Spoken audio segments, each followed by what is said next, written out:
to run around in the park that I ran around in, And not just that, though, there's a tradition of having certain people that that work, that you go to, that's going to take care of you.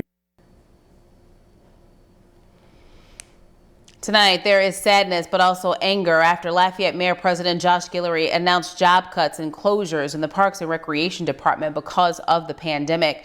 Next month, 37 employees will lose their jobs and 4 rec centers, all on the north side of the city, will close. Those rec centers are named for prominent figures in Acadiana, including 2 African Americans. Slated to close, the Hyman Recreational Center, named after Maurice Hyman, who pushed and convinced the city to build its first rec center in the 1930s. The Domain Recreational Center, named for Albert Mickey Domain, the director of Parks and Rec from 1946 until 1978. The George Bowles Activity Center is also slated to close. It's named after the first black man to run for mayor. And the J. Carlton James Activity Center. James was a longtime educator and civil rights leader. He and his father, J. Wallace James, were the first 2 black men to register to vote in Lafayette Parish since Reconstruction.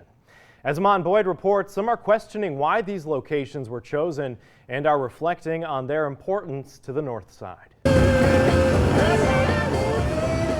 Even during a pandemic, it's clear to see places like the Hyman Park Recreation Center are important to the community. Here we find Greg Young barbecuing with a friend in a place he's known all his life. We used to throw these parties after school and everybody would come out and get together. It was a great time. This is one of 4 recreation centers slated to close, all of which are in Parish Council District 3, which is predominantly African American. Taking 4 rec centers, all in my district, District 5, okay? And you're telling these kids they have to go find something else to do. You think those crime rate numbers were high from last year? Tell a kid he don't have a gym to go work out and release some stress and do other things in. The politicians who represent this area say these are more than just rec centers. These centers are like schools. They are the lifeblood of the community. And to say that I was disappointed would be an understatement. This center kept me out of a lot of trouble. The only trouble that I got in was when my dad had to come get me because I was in the gym too long. Residents are now hoping something can be done and questioning why the cuts are focused on the north side. But be fair about, not just us this side getting things missing, because, we love to be able to keep this tradition going on, if possible, soon as possible, but do what you got to do. In Lafayette, Amon Boyd, KATC TV3. Now, KATC found out about these proposed cuts more than a week ago, and despite filing a public records request, we were told several times a proposed or draft budget was not prepared.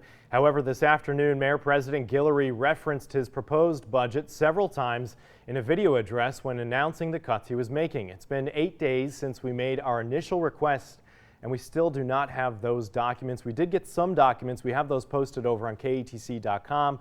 We did remind LCG again, it is state law that public records need to be turned over when requested immediately if readily available. We'll keep you updated on that front. Meanwhile, longtime Parks and Recreation Director Gerald Boudreau, who retired last month after he was asked to resign, declined to comment for our report today.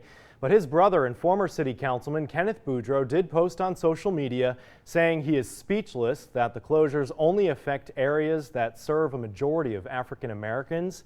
He points out that this happened with a chief of minority affairs working in the Guillory administration. Now, we did reach out to the chief of minority affairs, Carlos Harvin, today. He texted us back just before news time saying that LCG will be making a statement tomorrow, or at least he will be making a statement tomorrow about those park closures on the north side. We'll keep you posted.